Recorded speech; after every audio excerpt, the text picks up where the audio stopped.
শরীর বধ করে কিন্তু আত্মা বধ করিতে পারে না, তাদিগকে ভয় করিও না। কিন্তু যিনি আত্মা ও শরীর উভয় নরকে নিক্ষেপ করিতে পারেন, বরং তাহাকেই ভয় করো। হালেলুয়া। হাঁটতে হাঁটতে যাচ্ছি। কোথায় যাচ্ছি? কোথায় যাচ্ছিস? যাচ্ছি তো বাজারের দিকে যাচ্ছি। কোথায় যাচ্ছিস? যাই একটুখানি ঘুরে আসি। হয়তো হয়তো আপনাকে কেউ দেখেও ফেলেছে যে আপনাকে এই মাথা মোড় পর্যন্ত। কি এইদিকে কোথায় যাচ্ছিস? যা একটু মাঠের দিকে ঘুরে আসি। বলছি না যে প্রার্থনা যাচ্ছি। যদি প্রার্থনা যাওয়ার কথা বলি, হয়তো ওরা আমাকে সমাজ সুস্থ করে দেবে। হয়তো আমার মামামিরা আর আমাদের বাড়ি আসবে না, বলবে আমাদের বাড়ি যাস না, তুই এখন খ্রিস্টান হয়ে গেছিস, তোর হয়ে গেছে, তোর হয়ে গেছে। হয়তো বাবা রাগ করে তো মেরেই দিল রাত্রে, বউ করে তো রাগ করে রাত্রে ভাতের বিষ মিশিয়ে দিল। হালেলুয়া। বাইবেল বলছে যারা শরীর বধ করতে পারে তাকে ভয় করো না।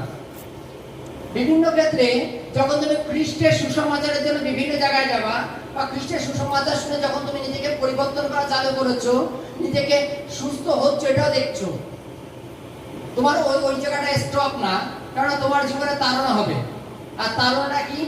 যখন তুমি অসুস্থ তখন তোমাকে কেউ খবর নেবে না, কিন্তু যখন তুমি সুস্থ হওয়া চালু হয়েছে এবং প্রার্থনা যাওয়া চালু করেছো, তখন তোমাকে বিভিন্ন লোকে বলবে যে ওগুলো আমাদের ভগবান না, ওগুলো আমাদের ঈশ্বর না, ওগুলো বিদেশের।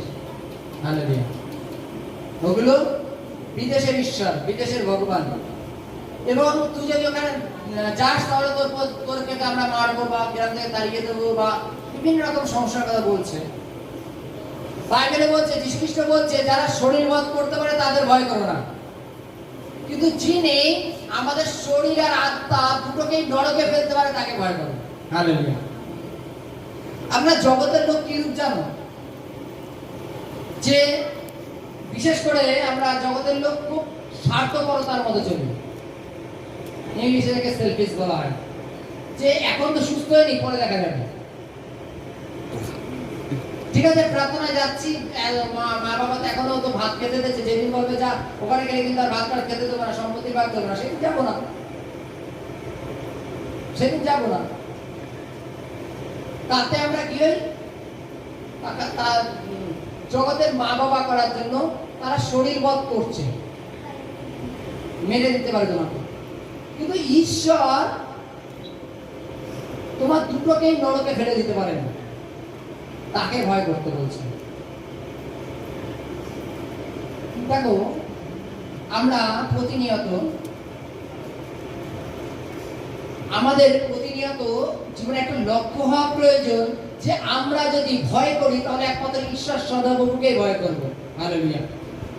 আর আমরা যদি জীবিত থাকি একমাত্র ঈশ্বরের দিকে তাকিয়ে জীবিত থাকবো। আমরা যদি কখনো বিশ্বাসে দাঁড়িয়ে থাকি, আমরা আমাদের লক্ষ্য স্বয়ং যীশু খ্রিস্ট কিংবা স্বর্গরাজ্য, তার দিকে যেন দৃষ্টি রাখি। হালেলুয়া। আমরা ভয় কাকে করবো? যে শরীর বধ করে। কিন্তু বাইবেলে বলছে যে শরীর বধ করতে পারে। উদাহরণস্বরূপ, যে আমরা জানি বিভিন্ন ক্ষেত্রে বিভিন্ন জায়গায় দেখবা বিভিন্ন খ্রিস্ট সন্তানদের উপরে তাড়না হয় বা মেরেও ফেলে। তারা কিন্তু শরীরটাকে বধ করছে। এবং তুমি যদি লজ্জার জন্য, অপমানের জন্য, অভিলাষের জন্য বা বিভিন্ন তোমার দিক থেকে মানে মানে স্বার্থপরতার মতো যদি মনে করো যে এখন করছি পরে আর করবো না, যিনি তোমাকে নরকে ফেলতে পারে তুমি তাকে কি একবারও ভয় করছো না? আমাদের ভয় তো তাকে করা উচিত,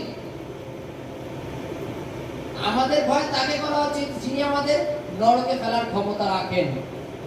হালেলুয়া। হালেলুয়া। উঠে দাঁড়াই।